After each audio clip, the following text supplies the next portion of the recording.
Droidekas were a terrifying threat even for Jedi Knights. These relentless killing machines not only brought powerful blaster cannons to bear against their targets, but they were also equipped with personal energy shields which protected them from enemy fire. Because of this, Droidekas were extremely difficult to defeat. But the effectiveness of the Droidekas shields begs a question: why didn't more factions use them? Personal shields could have been a huge help for any soldier, right? If that's the case, then why weren't armies in Star Wars more like armies in Dune, primarily composed of shielded troops? In this video, we'll be answering that question.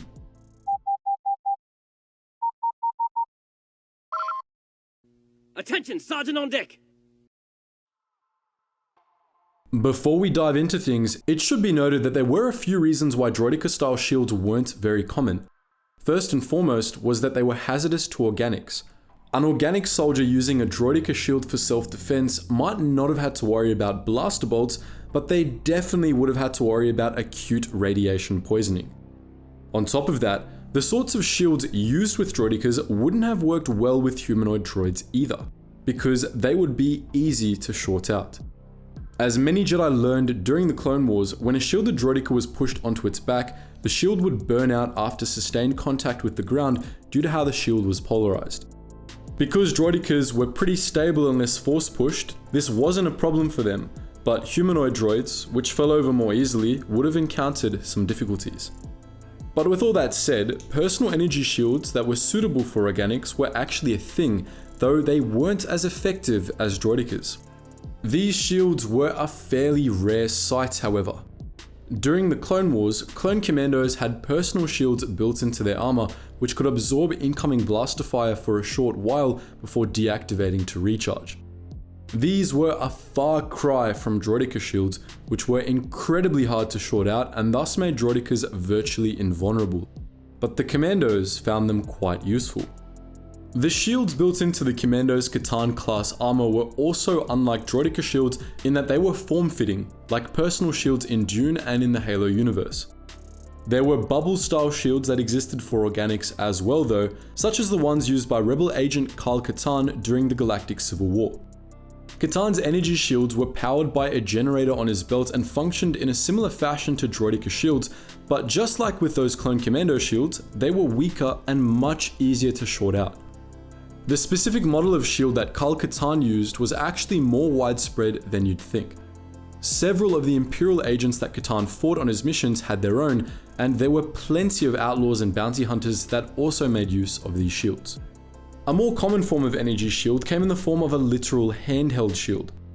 These shields, as exemplified by the ones carried by Gungan warriors and BX series commando droids, didn't provide full body protection, but were actually even more resilient than Droideka shields, so they certainly had value. Upon inspection, it would seem that personal energy shields weren't as uncommon as you might think, but they were still far from standard issue. We still haven't answered why armies didn't provide shields for their soldiers, or at least their veterans or shock troops. To find out why, we'll have to take a look at a much earlier war, one in which personal energy shields were standard issue.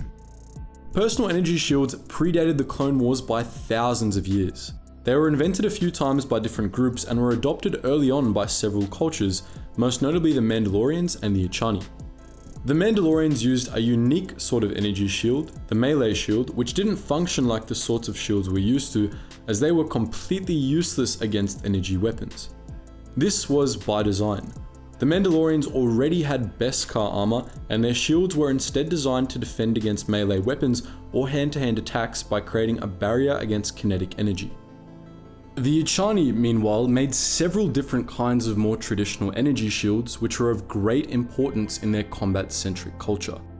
Echani warriors preferred hand-to-hand combat, and their powerful personal shields made close combat tactics viable for them, as their shields protected against energy weapons but were useless against melee attacks. These Mandalorian and Echani shields had a few commonalities. The generators for both shields were worn as armbands and were only good for a handful of uses, after which they'd burn out. The shields themselves were form-fitting in both cases, and they weren't terribly hard to short out with sustained fire. These traits were shared by other models of personal energy shield that sprang up during the Jedi Civil War. During the Jedi Civil War, fought between the Republic and Darth Revan's Sith Empire, the Sith used many new and unusual pieces of equipment, among them warships of alien design and bare-bones, lightning-fast starfighters. Much of this technology, it was later learned, came from the Starforge, where Revan had improved Republic equipment with ancient Rakardan technologies. One of the unusual pieces of equipment produced by the Starforge for the Sith was a kind of personal energy shield. These shields were very similar to, if less powerful than, their Ichani shields, and they were probably based on an Ichani design, but the Starforge produced them in far greater numbers than the Ichani ever had. Before long, squads of veteran Sith troopers or elite commandos were issued these energy shields, dramatically altering the course of several battles. A squad of experienced Sith with energy shields proved capable of slaughtering great numbers of Republic soldiers armed with blasters, giving the Sith a tremendous advantage in ground battles.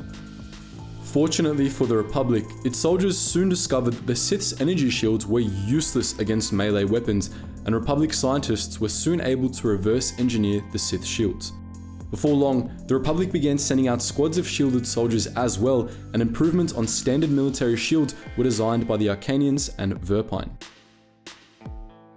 Neither the Republic nor the Sith had the productive capability to provide their entire armies with personal shields. It was just too expensive. However, during the Jedi Civil War, energy shields became common enough that vibro swords became standard issue for soldiers on both sides, similar to what happened in the Dune universe. As the Jedi Civil War dragged on, energy shields spread to non-military factions as well, ending up in the hands of bounty hunters, crime lords, and even swoop gang members. But just as rapidly as personal shields proliferated, they all but vanished. In later wars, personal shields were again a rarity and almost always reserved for specialized battle droids. Why did this happen, you may ask? The answer is actually pretty straightforward. Blasters got more powerful. You see, part of the reason shields were such a game changer during the Jedi Civil War was because modern blaster technology was only a few decades old and still fairly weak as a result. As time went on, blasters became more powerful and energy shields just couldn't keep up. It became easier and easier to wear out personal shields, so they fell out of style. Of course, personal shields did keep up with blaster technology in some form, as we know from their use in the Clone Wars and Jedi Civil War. However, more modern personal shields had to be far more powerful than Jedi Civil War era shields. This made them dramatically more expensive, both to produce and to purchase, as well as a lot more temperamental. Personal shields during the Clone Wars could no longer be worn as armbands, for example, because they tended to overheat. Therefore, the generators had to be mounted somewhere there was less of a chance of an overheated generator burning the user. All told, by the time of the Clone Wars, personal shields were expensive enough that only a few private individuals could afford them, and governments were usually only willing to distribute them to special operations troopers. For anyone less important, they just weren't worth it, especially since these shields still shorted out rapidly under sustained fire. It's just not worth the expense for a government at war to buy an energy shield just so that a rank and file can die after a few seconds of being sprayed with blaster bolts instead of immediately. With that said, personal energy shields are pretty cool, especially when they lead to Dune-style combat.